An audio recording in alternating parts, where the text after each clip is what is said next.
Sometimes we surprise even ourselves with the things that happen, and things go. We're more successful than we thought we would be. When we lived in Pennsylvania, I worked at the Dutchway Farm Market at the grocery store, and some of my friends there that were working at the store as well were doing archery hunting for deer. And I had kind of been interested in archery hunting, but I never really had a chance to learn it or to practice or anything. And so I was saying to some of them, I'd like to go archery hunting, but I don't have a bow and I don't know anything about it. And they're like, oh, you must know someone that has a bow. Borrow a bow from somebody and go with us.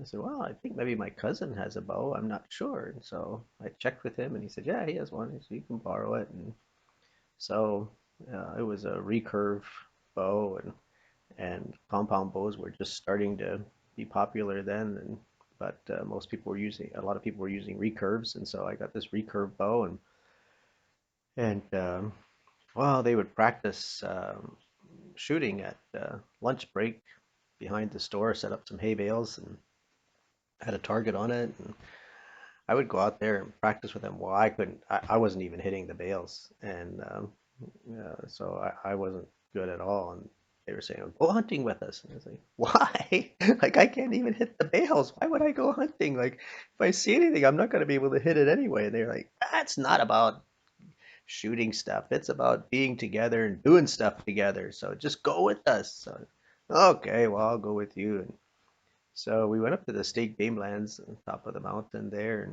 and along the ridge on the top of the mountain, there were state game lands. There were fields in there, and the deer would come out into those fields. And so we got there, and we're walking back out there, and these guys, they were really into archery hunting. Like they had all the camouflage clothing. They had scents and stuff that they would put on, and they had theories about how the deer will smell you. They get the, they were really they had all the stuff, all the gear, and all the stuff you needed to do archery. I had none of that. I was just wearing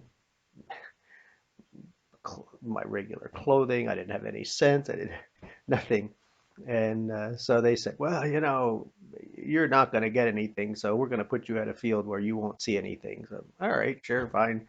So they put me at the first field, and it was a big field, and there was a hedge, a row of bushes across the middle of the field with a break in the center. So they sat me at that along that hedge, right by the break in the middle of the field. So it's like, okay. So I sat there. Well, sure enough, some deer came out on the south side of the field, and they kind of went down. There were two doe and one buck, and they kind of came out and they went up to the end of the field, but they never really got close enough for me to get a shot at them. And so it was okay. So when the other guys came back, I was telling them about it, and then one of them said, "Oh, hey, at the end of that field, there's a tree that you can get up into, and so next time we come, we'll put you up in that tree, and then they won't see you, and so maybe you'll get a chance then." So the next time we went hunting, they had me get up in that tree, and so I'm up in the tree. I'm maybe 8 feet off the ground, and so sure enough, partway through the evening, two doe came out into the field, and then a buck came out after them. A pretty nice buck with maybe about an 8 point rack, and so they went down to the far end of the field, went around the hedge, and I lost sight of them. I thought, well, okay, well, same thing, So, but at least, they didn't get close enough that I had to try and take a shot at them and miss them. So then I saw them going by the break in the hedge at the middle of the field. They were just on the upper side of the hedge. Then in a few minutes, they came out on the end of the hedge, at the end of the hedge, at the end of the field where I was, and they were within shooting distance. But the two doe came out. And the other guys, they were all like, we're not shooting a deer unless it has, they each had their number of points that the size of rack that the deer had to have if they were going to shoot it. And I was like, I don't care. I'll shoot a doe. I'll shoot anything. I just want meat for the freezer. I don't care. It doesn't have to be a buck. I'm not out trophy hunting. I just want to have deer meat. So two doe came out and then the one came down and walked right under my tree, and she stopped right below the tree, right where I was just 4 feet away from her back, 5 feet away from her back. I could see her ribs moving when she breathed, and she just stood there right under my tree. I pulled back my bow. I looked at her, and I almost shot. And then I thought, no, I said I would shoot a doe, but there was a buck with them, and if that buck would walk down here under my tree, I I would rather shoot the buck. So she went back up to the hedge, still within shooting distance. Sure enough, the buck came out. He had his head down. He came charging at those doe, and there he was.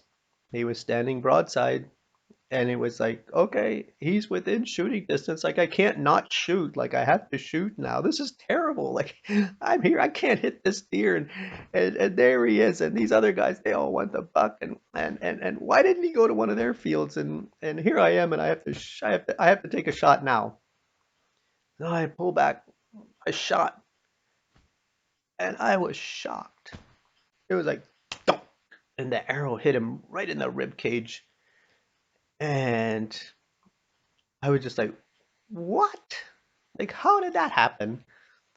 And he kind of went around in circles a few times, and he reached back and he pulled the arrow out with his mouth, and then he ran away. I was like, oh. So I got down, I went up there, and there wasn't any blood really. And my arrow it had hair and blood on the end, but it hadn't gone in far enough to do any damage really. And but hey, at least I had blood and hair on my arrow. At least the other guys will know I did hit a deer. So when the other guys came back, I showed them my arrow and they said, "We need to trail that deer." No, I said that. The arrow didn't go in far enough. I think it hit a rib and it didn't really penetrate. It didn't go in far enough to do any damage. And so yeah, there's no point. Then there's no blood trail. I looked, there's nothing. He wasn't really bleeding when he ran away. So the guys were saying, "Well, tell us what happened." And so I told them this whole story, and then one of the guys said, "Um, like how long was this deer standing there going around in circles and before he pulled the arrow out and ran away?" And I said, "I don't know. Like I watched him. It was some time." And they said, "Would you have had time to shoot another arrow?" And I was like, "Of course I could have shot another arrow. I had 4 or 5 more arrows. I never thought of shooting again." God, I said, I was lucky enough to hit him once. I would have never hit him again. I mean, what are the chances I would have hit him with 2 arrows in a row anyway?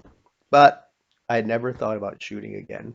So I guess, sometimes we're more successful than we think we could be. And things that we think we can't do, if we actually try them, maybe it'll happen.